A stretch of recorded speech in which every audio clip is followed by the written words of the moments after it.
చక్చకా లేవడం, హడావుడిగా brush paste అందుకోవడం, పళ్ళకేసి బరబరా రుద్దడం. బ్రష్ చేశామా, ముఖం కడుక్కున్నామా, కాఫీ లేదంటే టీ తాగామా, పొద్దున్న లేవగానే ప్రతి ఒక్కరూ చేసేది ఇదే. కానీ మనం వాడుతున్న పేస్ట్ సంగతేంటి? అది మంచిదేనా? బ్రాండెడ్ మార్కెట్లో ఫేమస్ అయినంత మాత్రాన మంచిది కావాల్సిన అవసరం లేదు కదా. టూత్ పేస్ట్లలో హానికర రసాయనాలు ఉన్నట్టు తాజాగా తేలింది. మీ టూత్ పేస్టులో ఉప్పుందా అనే యాడ్స్ చూసి ఉంటాం. ఉప్పు మాత్రమే కాదు, ప్రమాదకర రసాయనాలు ఉన్నట్టు తేలింది. మనం వాడుతున్న టూత్ పేస్ట్ అనుకున్నంత మంచిదేమీ కాదు. లేవగానే ఖాళీ కడుపుతో ఉండగా నోట్లోకి పోయేది టూత్ పేస్ట్. టూత్ పేస్ట్ కదా, బయటికి ఉమ్మేస్తాం కదా, ఏం కాదులే అనుకుంటే పొరపాటే. లాలాజలం రూపంలో అది ఖచ్చితంగా పొట్టలోకి వెళ్తుంది.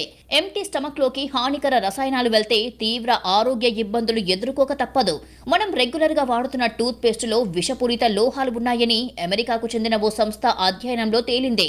లీడ్ సేఫ్ మామా అనే అమెరికన్ ఆర్గనైజేషన్ టూత్ పేస్ట్లపై పరిశోధన చేసింది. మార్కెట్లోని ఫేమస్ బ్రాండ్లన్నింటినీ పరీక్షించింది. 51 రకాల టూత్ పేస్ట్లను తీసుకుని వాటి తయారీ, అందులో వాడుతున్న వాటిపై పరిశోధనలు చేసింది. ఈ అధ్యయనంలో దిగ్భ్రాంతికర అంశాలు బయటపడ్డాయి. ఇండియాతో పాటు ప్రపంచవ్యాప్తంగా మార్కెట్లలో పాపులర్ అయిన టూత్ పేస్ట్ల తయారీలో సీసం, ఆర్సెనిక్, మెర్క్యూరీ, కాడ్మియం లాంటి భారలోహాలు ఉన్నట్లుగా గుర్తించింది.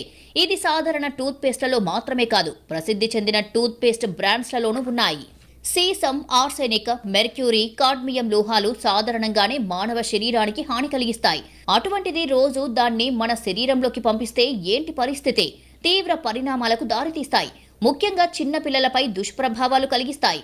ఈ లోహాలు చర్మం, నరాల సమస్యలు, డయాబెటిక్, హార్ట్ రిలేటెడ్ ఇష్యూస్ ఉన్నవారికి ప్రమాదకరంగా పరిణమిస్తాయి. టూత్ పేస్ట్ కొనే ముందు ఒక్కరు కూడా అందులో ఉండే ఇంగ్రీడియంట్స్ ను పరిశీలించరు.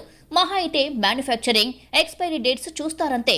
ఇప్పటికైనా ఈ విషయంలో జాగ్రత్తలు తీసుకోవాలని సూచిస్తున్నారు ఎక్స్పర్ట్స్.